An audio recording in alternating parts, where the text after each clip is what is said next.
Hi friends, welcome to my channel. This video sponsored by Gen Reviews. Hi friends, பசங்களுக்கு quarterly leave வந்து விட்டுட்டாங்க. So எப்படி enjoy பண்ணலாம் அப்படின்ட்டு நினச்சிக்கிட்டே இருக்கும்போது தான் சரி ஓகே நம்ம வந்து ரிலேட்டிவ்ஸ் வீட்டுக்கு போகும் அப்படின்ட்டு கிளம்பியாச்சு. அப்படி கிளம்பிட்டு போகும்போது பசங்கள்லாம் சொன்னாங்க ஓகே கிணத்துக்குள்ளே போயிட்டு நம்ம குளிக்க போடலாம் அப்படின்ட்டு. அப்படி நம்ம கிணத்துல போய் குளிக்கலாம் அப்படின்ட்டு கிளம்பி போயாச்சு. இப்போ பசங்க நான் நிறைய பேர் வந்து கிளம்பி போய்கிட்டே இருக்கோம். பார்த்திங்கன்னா இந்த நம்ம தோப்பு பார்த்துருப்பீங்க நிறைய பேர் வந்து தென்னந்தோப்பு, அந்த தென்னந்தோப்பு பக்கத்தில் தான் கிணறு இருக்குது. கிணத்து பக்கத்தில் அந்த செட்டு வந்து இருக்குது. ஸோ குளிக்க போகலாம் அப்படின்ட்டு இப்போ நாங்கள் எல்லோரும் உள்ளே போய்கிட்டு இருக்கோம். இதுதான் என்ட்ரன்ஸு. இப்படி உள்ளே போகும்போது நிறைய மரம் வந்து தெரியுது பார்த்திங்களா.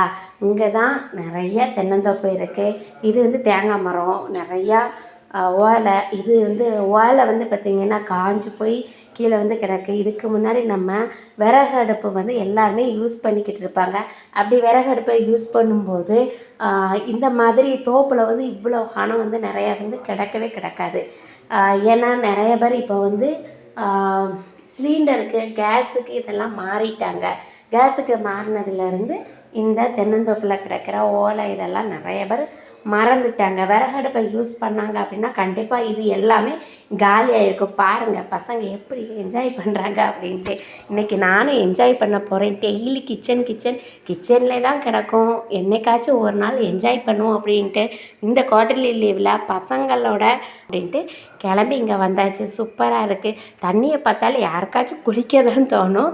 ஆனால் இந்த கிணறு பார்த்திங்கன்னா ரொம்ப ஆழமாகவே இருக்குது. எனக்கு கிணறை பார்த்ததும் ரொம்ப பயமாக இருந்துச்சு. ஏன்னா நிறையா வந்து ஆழம் இருக்குது. ஆனால் தண்ணி வந்து அவ்வளவா கிடையாது. இதுக்கு முன்னாடி பார்த்திங்கன்னா நம்ம வந்து கிராமத்தில் ஒரு 50 இயர்ஸுக்கு வந்து முன்னாடி நிறைய பேர் வந்து கிணத்துல தண்ணி வந்து நிறையா இருக்கும். எல்லோரும் அங்கே போயிட்டு தான் தண்ணி வந்து இறப்பாங்க. ஆனால் இப்போ உள்ள கிணறுலாம் பார்த்திங்கன்னா ரொம்ப ஆழமாக போய் பார்த்தாலுமே தண்ணி வந்து கிடக்கிறதுல அடியில் தான் கிடக்கு, கீழே தான் கிடக்கு. இப்போ இந்த தண்ணியை இறைக்கிறதுக்கு கூட நம்ம மோட்ரு தான் யூஸ் பண்ணுறாங்க. இதுக்கு முன்னாடி தண்ணி வந்து ஒரு வாளியை வச்சு வாளியில் கயத்தை போட்டு ஈஸியாக வந்து தண்ணி இறைச்சிடலாம், அந்த மாதிரி இருந்துச்சு. ஆனால் இப்போ வந்து அப்படி கிடையவே கிடையாது. எல்லாமே டோட்டலாக சேஞ்ச் ஆகிடுச்சு. நாள் ஆக ஆக டெக்னாலஜி வளர வளர பார்த்திங்கன்னா தண்ணி வந்து கிணத்துலையும் சரி, குளத்துலையும் சரி, ஆற்றுலையும் சரி தண்ணிலாம் கம்மியாயிட்டு. ஏன்னா தொழில்நுட்பம் வந்து அவ்வளோ வளருது. அதே மாதிரி இந்த 4G 5G இந்த மாதிரிலாம் யூஸ் பண்ணும்போது தண்ணி, கரண்ட்டு, காற்று இதெல்லாம் கிடைக்கிறது ரொம்பவே கஷ்டமாக இருக்குது. நேச்சுரலே பாதிக்கப்படுது. ஏன்னா டெக்னாலஜி வளர வளர வளர நேச்சுரல் வந்து ரொம்பவே அடிபட்டு போகுது. இந்த மாதிரி தான் இருக்குது. ஸோ இப்போ பார்த்திங்கன்னா சிட்டி சைட்லாம் இந்த மாதிரி என்ஜாய்மெண்ட்டு கண்டிப்பாக கிடைக்கவே செய்யாது. இந்த சான்ஸ் யாருக்கு கிடைக்கும் அப்படின்னா வில்லேஜ் சைடு யார் இருக்காங்களோ அவங்களுக்கு தான் கிடைக்கும்.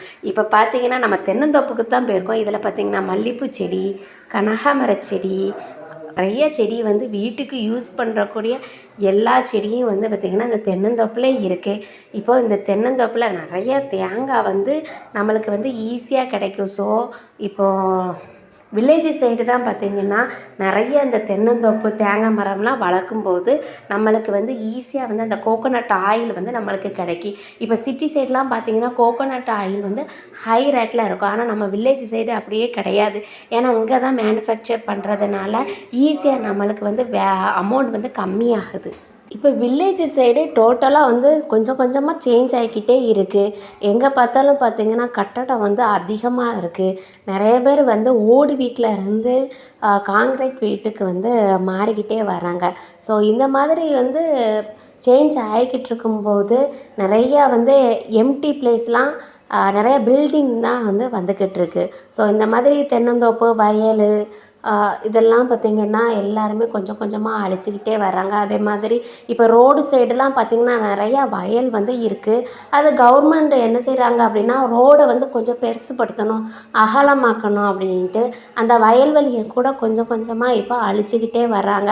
அதே மாதிரி உள்ளே போனாங்க அப்படின்னா இப்போ ரோடு சைடு இல்லாமல் தென்னந்தோப்பு அந்த மாதிரி உள்ளே வந்து நிறைய ஏக்கர் கணக்கில் இடம் வந்து வாங்கி போட்டிருப்பாங்க. அதெல்லாம் பார்த்திங்கன்னா 7 வழி சாலை அந்த மாதிரிலாம் மாதிரிலாம் வருது அப்படின்ட்டு அந்த கவர்மெண்ட் என்ன பண்ணுறாங்க அப்படின்னா மக்களுக்கு வந்து ஒரு சம் அமௌண்ட் வந்து அவங்களுக்கு கொடுத்துட்டு அந்த இடத்த வந்து என்ன செய்கிறாங்க அப்படின்னா அவங்க வந்து கவர்மெண்ட் வந்து வாங்கிக்கிறதாங்க.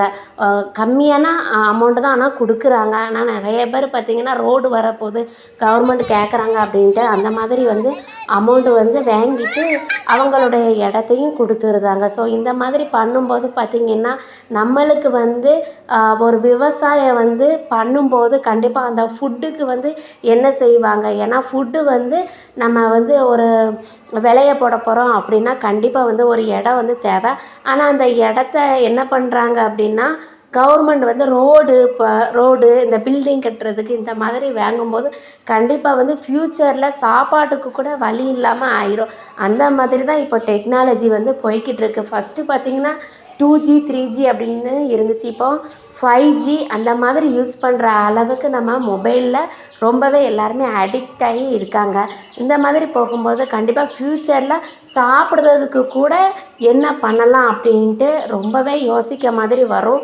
அதே மாதிரி டெக்னாலஜி மூலமாக அரிசியை கூட அவங்க வந்து ஒரு நேச்சுரல் இல்லாமல் ஒரு இயற்கைக்கு ஆப்போசிட்டாக வந்து கண்டிப்பாக அதை உற்பத்தி பண்ணுற அளவுக்கு கூட டெக்னாலஜி வளரும். ஸோ இந்த மாதிரி டெக்னாலஜி வளரும்போது உடம்பில் வந்து நிறைய வியாதிகள் வந்து வரும். இப்போ பார்த்திங்கன்னா சாப்பாடு சாப்பிட்டா ஆரோக்கியமாக இருக்கலாம் அப்படின்ட்டு சொல்லுதாங்க. ஆனால் இப்போ சாப்பாடோட அளவை வந்து மருந்தாக எடுத்துக்கிறதாங்க. மருந்தாக எடுக்கிற அளவை வந்து இப்போ எல்லாருமே சாப்பாடாக எடுத்துக்கிறதாங்க. இந்த மாதிரி தான் இப்போ வந்து போய்கிட்டு இருக்கு. அந்த காலத்துலலாம் பார்த்திங்கன்னா நம்மளுடைய தாத்தா பாட்டி அவங்களுடைய முன்னோர்கள் இவங்க காலத்தில் சாப்பாடு தான் நம்மளுக்கு வந்து சாப்பாடை சாப்பிட்டாலே நோய் வந்து போகும் அப்படிம்பாங்க. இப்போ காய்ச்சல் சளி வந்தாலே பார்த்திங்கன்னா நல்ல மிளகு ரசம் வச்சு நம்ம சாப்பிடணும். அதே மாதிரி சோறு வந்து வடித்து அந்த கஞ்சியை வந்து குடித்தா அதுவும் காய்ச்சலுக்கு நல்லது அப்படிம்பாங்க. ஆனால் இப்போ பார்த்திங்கன்னா எதுக்கு எடுத்தாலும் ஒரு ஃபீவர் வந்தால் கூட சளி வந்தால் கூட ஹாஸ்பிட்டலை நாடி போக வேண்டியதாக இருக்குது. யாருமே ஒரு சாப்பாட்டு மூலமாக அந்த நோயை வந்து குணப்படுத்தலாம் அப்படின்ட்டு யாருமே எதுவுமே சொல்கிறதே இல்லை. இப்போ ஹாஸ்பிட்டலே நீங்கள் போகிறீங்க அப்படின்னா அதில் கூட பார்த்திங்கன்னா ஒரு டேப்லெட் போட்டால் இந்த நோயெல்லாம் காலியாக போயிடும், மறைஞ்சிரும், நீங்கள் வந்து குணமாயிருவீங்க அப்படின்னு சொல்கிறாங்களே தவிர ஒரு நோய் வந்துச்சுன்னா அதுக்குண்டான சொல்யூஷன் வந்து டாக்டர் சைடு கூட சொல்ல மாட்டாங்க. இந்த மாதிரி நம்ம வந்து இப்போ உள்ள சிச்சுவேஷனில் நம்ம வாழ்ந்துக்கிட்டு இருக்கோம். ஸோ இந்த மாதிரி தென்னந்தோப்பு, வயல்வெளி, ஆறு, குளம், ஏரி இந்த மாதிரி ஏரியாவை அழிக்காமல் நம்ம வந்து இயற்கையை வந்து பாதுகாத்து கொண்டால் மட்டும்தான் நம்மளுடைய உடல் நலம் வந்து பாதுகாக்க முடியும். இந்த மாதிரி இயற்கையை வந்து அழிச்சிட்டு நம்மளுக்கு வந்து ஆரோக்கியம் கிடைக்க மாட்டுக்கு, சுற்றுச்சூழல் மாசுபடுது அப்படின்ட்டு போனால் கண்டிப்பாக வந்து நம்மளுக்கு வந்து இதுக்கு ஒரு விடையே தெரியாமல் போயிடும். ஸோ நம்மளுடைய சந்ததிகள்லாம் பார்த்திங்கன்னா இயற்கைனா என்ன அப்படின்ட்டு கேட்குற அளவுக்கு போயிடும். ஸோ நீங்கள் வந்து வீட்டிலே பார்த்திங்கன்னா வீட்டை சுற்றி மரம் வளர்க்கலாம், செடி வளர்க்கலாம். நேச்சுரலாக நம்ம வந்து சுற்றி ஒரு இயற்கை காற்று வந்தால் மட்டும்தான் நம்மளோட உடல் நலமும் ஆரோக்கியமாக இருக்கும். பசங்களுக்கு என்ன அப்படின்ட்டு எல்லாமே சொல்லி கொடுக்குறதுக்கு நம்மளுக்கு வந்து எல்லாமே தெரிஞ்சுக்கிறோம். நம்மளும் தெரியணும், பசங்களுக்கும் தெரிய வைக்கணும். ஸோ பார்த்திங்கன்னா இப்போ ஈவினிங் டைமாக ஆகிட்டு இப்போது இந்த மாதிரி தாங்க இருக்குது கிளைமேட்டு சூப்பராக இருக்குது. ஸோ மார்னிங்லேருந்து இன்றைக்கி ஈவினிங் வரைக்கும் செமையாக என்ஜாய் பண்ணியிருக்கோம். ஈவினிங் கிளைமேட் பார்த்திங்களா சூப்பராக இருக்குது.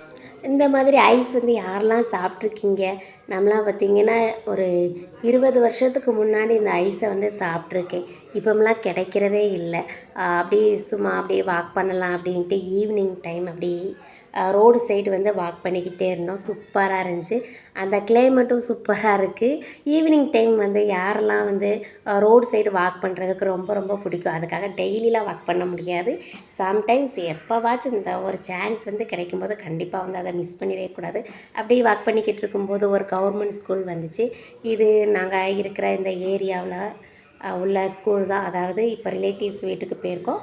அவங்க ஏரியாவில் இந்த மாதிரி ஒரு கவர்மெண்ட் ஸ்கூல் இருக்குது. சூப்பராக இருக்குது. சுற்றுப்புறல் பார்த்திங்கன்னா செமையாக இருக்குது. எல்லா பக்கமும் உள்ள மரம் வந்து நிறையா வளர்த்து வச்சுக்கிட்டு வராங்க. ஒரு ஹை ஸ்கூல் நினைக்கிறேன். ஸோ சூப்பராக இருக்குது. எல்லாமே க்ளீனாக இருக்குது. பார்த்திங்கன்னா கவர்மெண்ட் ஸ்கூல்னால் எப்படியோ இருக்கும்னு நினச்சோம். ஆனால் இப்போம்லாம் நீட்டாக இருக்குது.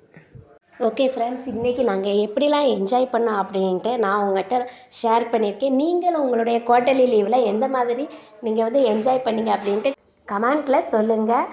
இன்னொரு வீடியோவில் நான் உங்களை பார்க்குறேன். நம்ம சேனலுக்கு நீங்கள் புதுசாக இருந்தீங்கன்னா நம்ம சேனலை லைக் பண்ணுங்கள், சப்ஸ்கிரைப் பண்ணிக்கோங்க, பக்கத்தில் இருக்கும் பெல் ஐக்கானை கிளிக் பண்ணிக்கோங்க.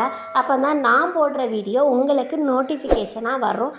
Okay friends, thank you so much. Thanks for வாட்சிங்.